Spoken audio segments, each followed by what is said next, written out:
Bahkan yang menyampaikan sendiri dari Direktur Pertahanan dan Keamanan Bappenas, dia menyebutkan IKN baru nanti ini yang di Penajam Pasir Utara itu berbatasan langsung darat dengan Malaysia. Kemudian yang kedua, lokasi IKN ini dekat dengan ALKI 2, alur laut Kepulauan Indonesia. Itu membentang kalau kita urut ya, dia mulai dari Laut Sulawesi, kemudian masuk ke Selat Makassar. Selat Makassar itu ada di antara Kalimantan dengan Sulawesi, masuk ke Laut Flores, masuk ke Selat Lombok. Ini luar biasa. Ini titik sempit dunia.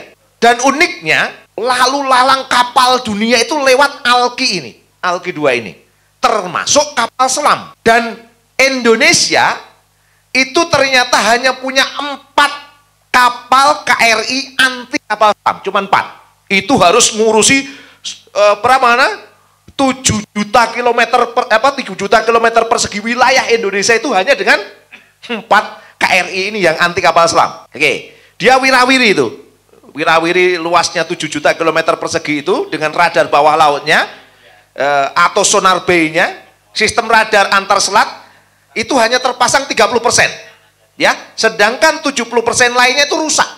Jadi KRI yang 4 tadi, sonarnya itu terpasang berapa? 30. 70%-nya apa? Rusak. Jebol, ya. Malah menurut analisis intelijen, medan bawah laut kita itu lebih dikuasai negara luar. Cina, Singapura, Australia, dan Amerika. Ini ya, bawah laut ya. Kalau pengen ngebom ibu kota negara,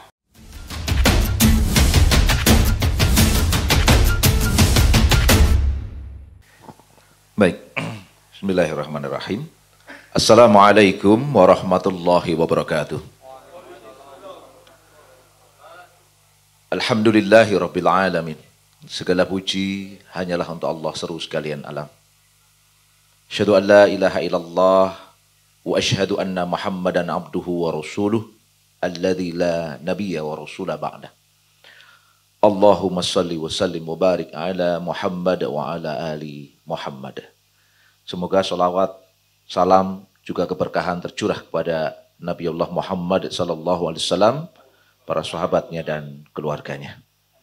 Yang kami hormati Kiai Haji Asep dari API Jawa Barat. Yang kami hormati pula Prof. Suteki. Yang kami hormati Ustadz Irwan Saifullah, yang kami hormati Bung Ahmad Khozinuddin, dan yang kami hormati seluruh peserta yang hadir pada kesempatan kali ini, dan juga yang kami hormati seluruh pemirsa channel YouTube, 20 channel YouTube, dari Sabang sampai Merauke, dari Meangas sampai Pulau Rote, dan mungkin dari luar Indonesia. Takbir. Di mana Pancasila? Di mana?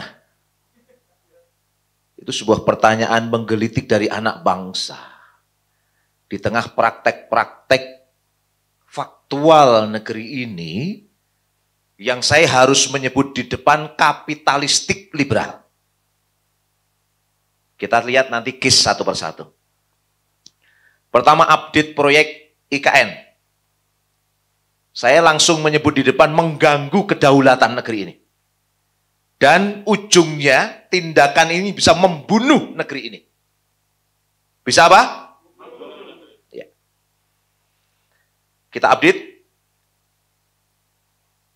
Detikcom 1 Maret 2022. Gempa bumi dengan kekuatan magnitudo 4,5 mengguncang Kabupaten Pasir, Kalimantan Timur. Pusat gempanya berada di daratan. Dan ternyata ini disebabkan oleh aktivitas sesar meratus. Sesar meratus merupakan sesar lokal yang memanjang dari Kalimantan Selatan mengarah ke utara. Meski pemetaannya belum detail, namun ujung dari sesar meratus ini ada di sekitar wilayah Kabupaten Pasir. Letaknya tak jauh dari Sepaku, Penajam Pasir Utara yang kini ditetapkan sebagai daerah ibu kota negara yang baru yang disebut Nusantara. Ya. Saya langsung membuat data saja. Kepala Stasiun Geofisika Balikpapan, Rasmidi, itu mengungkap bahwa dampak gempa bagi ibu kota negara yang baru di Penajam Pasir Utara itu sangat besar dimungkinkan terjadi. Hasil monitoring dilakukan oleh pihak BMKG, terungkap bahwa wilayah ibu kota negara yang baru berpotensi terjadi gempa akibat sesar lokal tadi, termasuk dalamnya sesar Meratus. Jadi kalau beberapa waktu yang lalu bahwa wilayah IKN itu bebas gempa, mohon maaf ya, pembuktiannya sudah ada hari ini. Walaupun bukan langsung di Penajam Pasir Utara, tapi dekat dari situ. Ini sudah menunjukkan bahwa wilayah itu juga beresiko atau berpotensi gempa terjadi di situ. Betul? Kemudian untuk mengungkapkan lagi, Bang Andang Bakhtiar itu menyebutkan sebagai ahli geologi, tanah di sekitar ibu kota negara itu adalah tanah yang lemah dan beresiko bagi konstruksi dan jaringan jalan. Istilahnya, kalau wilayah itu mau dibangun, maka wilayah retaan-retaan itu yang menyebabkan struktur tanahnya lemah, itu harus disetting demikian rupa, dibangun demikian rupa agar kekuatan tanahnya meningkat. Nah, struktur tanah yang lemah ini akan menyebabkan biaya pembangunan akan meningkat secara signifikan. Secara apa? Signifikan. Awal mula dituliskan bahwa anggaran pembangunan di ibu kota negara itu 466 triliun. Berapa? 466 triliun. Itu uang atau bukan? Uang. Oke. Kalau struktur tanahnya ini akan ditata ulang, ada kemungkinan anggarannya akan naik menjadi 900 triliun, bahkan sampai 1.400 triliun. Besar? Besar. Baik. Ternyata tidak hanya itu. Berarti ini sudah naik tadi ya. Anggaran kemungkinan akan naik tidak hanya 466, kemungkinan 900 sampai 1.400. Ternyata dari sisi pertahanan keamanan, Penajam Pasir Utara ini menyimpan masalah yang cukup besar. Bahkan yang menyampaikan sendiri dari Direktur Pertahanan dan Keamanan Bappenas, Bogat Wijatmoko. Siapa namanya? Bogat Wijatmoko dari Direktur Pertahanan dan Keamanan Bappenas. Dia menyebutkan, IKN baru nanti ini, yang di Penajam Pasir Utara itu, berbatasan langsung darat dengan Malaysia. Tidak jauh dari situ. Kemudian yang kedua, lokasi IKN ini IKN baru itu dekat dengan Alki 2. Alki 2 itu alur laut kepulauan Indonesia. Yang kedua, itu membentang kalau kita urut ya, dia mulai dari Laut Sulawesi, kemudian masuk ke Selat Makassar. Selat Makassar itu udah di antara Kalimantan dengan Sulawesi, masuk ke Laut Flores, masuk ke Selat Lombok. Ini luar biasa. Ini yang sering orang menyebutnya cuk point. Jangan dibalik ya. Poin cuk. Nah, itu bahasa Surabayanya kacau nanti ya. Cuk point, ya. Ini titik sempit. Titik sempit dunia. Dan uniknya, lalu lalang kapal dunia itu lewat Alki ini. Alki 2 ini. Termasuk kapal selam. Kapal selam. Dan Indonesia itu ternyata hanya punya 4 kapal KRI anti kapal selam. Cuma 4. Itu harus ngurusi 7 juta kilometer 3 juta kilometer persegi wilayah Indonesia itu hanya dengan 4 KRI ini yang anti kapal selam. Oke. Dia wirawiri itu. Wirawiri luasnya 7 juta kilometer persegi itu dengan radar bawah lautnya atau sonar bay-nya, sistem radar antar selat itu hanya terpasang 30%. Ya, sedangkan 70% lainnya itu rusak. Jadi KRI yang 4 tadi, sonarnya itu terpasang berapa? 30. 70%-nya apa? Rusak. Jebol, ya. Malah menurut analisis intelijen, medan bawah laut kita itu lebih dikuasai negara luar. Cina, Singapura, Australia, dan Amerika. Ini ya, bawah laut ya. Nah, kalau pengen ngebom ibu kota negara, tinggal naikkan aja dari kapal selam itu, langsung selesai. Jadi mohon maaf Pak Budi Gunawan, Kepala BIN, kalau dulu mengatakan bahwa pindah ibu kota demi kedaulatan negara, kok saya nggak masuk akal. Mohon maaf Pak ya, saya nggak lulus badan intelijen, tetapi kok saya kayaknya memandangnya kurang tepat pandangan Bapak. Mungkin bahkan saya mengatakan tidak tepat. Ya, oke. Kemudian langsung berbatasan dengan Malaysia tadi. Malaysia itu saat ini mempunyai pasukan penjaga perbatasan itu setingkat batalion pada setiap 60 km. Satu batalion 60 km, satu batalion 60 km. Artinya Malaysia itu mempunyai 2 divisi pasukan darat untuk menjaga perbatasannya, lengkap dengan batalion artileri dan kavalerinya. Sementara pasukan Indonesia itu jaga pos saja perbatasan. Kira-kira lebih kuat mana? Malaysia. Titik kritis tuh. Nah, selain itu, ibu kota Penajam Pasir Utara itu dekat dengan Flight Information Region, FIR, yang kapan waktu rame itu ya. Ketinggian tertentu itu milik Singapura, sementara bawahnya milik Indonesia. Nah, kalau mau turun gimana? Wong itu milik Singapura, Malaysia, Filipina. Ini cukup lucu sekali. Ya. Kemudian ibu kota negara yang baru itu ada dalam radius jelajah ICBM, Intercontinental Ballistic Missile, dan rudal hipersonik negara tertentu. Nah, negara tertentunya dicari sendiri ya. Negara tertentunya mana? Nah, ini yang disampaikan oleh saudara Bogat Wijatmoko. Ini clear ya. Artinya apa? Wilayah itu nggak aman-aman banget gitu loh. Resiko. Apalagi wilayah itu dekat dengan konflik Laut Cina Selatan. Amerika lawan Cina.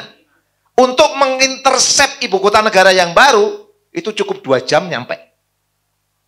Nah, kalau pengen ibu kota negara yang baru itu aman, maka sistem pertahanan itu harus dipindahkan semua ke sana dengan seluruh fasilitas pertahanannya. Dari Jakarta semua itu, sistem pertahanan di Jakarta sekitarnya, itu harus dipindahkan semua ke wilayah ibu kota yang baru.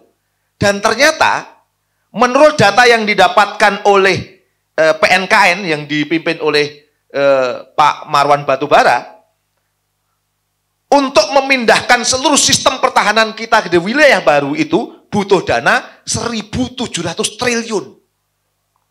Lu bayangin itu kalau itu dari Kapukino Cinco kira-kira luasnya seberapa? Berarti tadi apa? Naik 900 atau 1.400 tambah 1.700. Sementara hari ini negeri kita itu utangnya saja 6.900 triliun per Desember kemarin. Artinya APBN kita sedang baik-baik saja atau tidak? Tidak baik-baik saja. Nah, akhirnya pertanyaannya, dari mana negara akan dapat duit itu nanti? Pertama APBN jelas ya. Cuman APBN-nya kan sudah problem tadi. Sumber APBN itu ya kemungkinan dari utang, yang kedua pajak. Utangnya sudah 6.900 triliun. Kalau 19,3% pendanaan ibu kota yang baru itu dari APBN, berarti nambah utang enggak? Nambah utang, ya kan?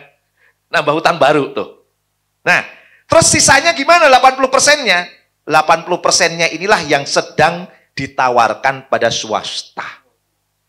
Nah, swasta itu yang jelas sangat besar swasta asing. Clear di sini. Swasta asing. Ibu kota baru 80%-nya didanai swasta asing. Hari ini sedang dipersiapkan aturan-aturan teknisnya yang disebut dengan public private partnership. Bagaimana urusan-urusan publik, infrastruktur publik itu diserahkan pada swasta untuk dibangun oleh mereka. Pertanyaan saya, swasta bangun gotong royong atau nyari untung? Nyari untung pastinya, ya kan? Nggak mungkin kemungkinan aku mau gotong royong bantu kamu ya, itu kan omong kosong lah menurut saya. Nah, begini, yuk kita ngobrol baik-baik deh ya. Public private partnership itu ide apa sebenarnya? Tata kelola apa itu? Ternyata setelah kita telusuri, inilah tata kelola kapitalisme liberal. Apa sekali lagi? Nah, ini ruang yang seharusnya dibincangkan oleh Badan Pembinaan Ideologi Pancasila. Pimpinan ini sopo, Pak sopo, aku lupa lah, Profesor sopo itu ya. Mohon maaf saya nggak kenal. Nah, kepala BPIP, anggota BPI harus membincangkan.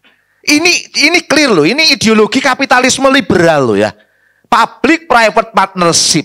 menambah pembangunan dengan utang dan pajak. Itulah sistem tata kelola pembangunan yang kapitalistik liberal. Dari mana dia? Barat atau asli Indonesia?